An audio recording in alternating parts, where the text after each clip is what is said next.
huge inroads on the state level. 11 new governors were elected Tuesday, 7 Democrats and 4 Republicans. Okay, so before Tuesday, the mountain states were all controlled by Republican governors, and now 5 of those 8 states have Democrat governors. Across the country, Democrats now have the majority of governors' mansions for the first time in 12 years.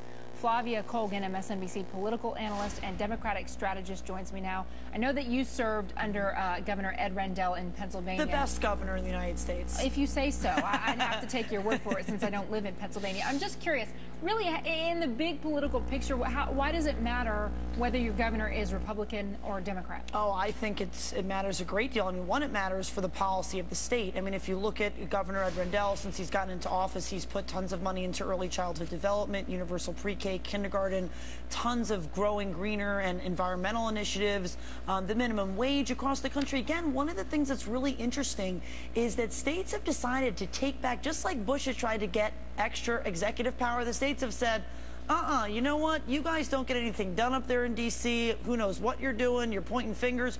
We're going to get things done in our state houses. So states have put, you saw it, minimum wage on the ballot, and they're getting minimum wage increase. They're getting people put on prescription drug care plans because they don't feel, like a lot of people, that the prescription drug care plan out of Medicaid is working. Right.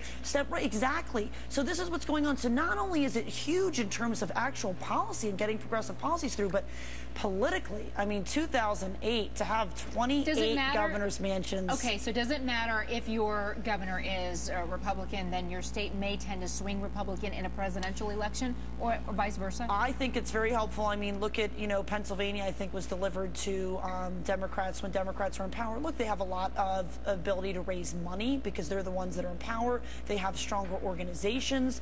There's been a lot of gains in the state houses also. It's not just the mansion. So again, politics is all local. So if your state rep is a Democrat saying, this Barack Obama, this Al Gore, he's the guy for you, of course it's going to make a difference. And given there are states like Arizona where the governor is a Democrat, but they send Republican senators to Washington, D.C., or in where Conrad Burns, Montana, where Montana is from. I had a little mind blank for a minute there. You're still on George Clooney. I don't blame you. No, that was a couple hours ago, but whatever. Oh, sorry, I'm talking about myself. The fact that you have a governor here who is changing the tide of who's in power, does that predict perhaps who might win, say, Montana in the presidential election? Well, Montana's a tough one. I mean, that was pretty incredible. And Conrad Burns had his own problems, and, they ran a campaign based on corruption. He had connection to Abramoff and all the other stuff. But no, there's no question that this is very hopeful. When you look at places like Montana, and there's a swing of the Catholic vote by like 20 or 30 points, these states are not, this is not New York and Massachusetts, which we also won.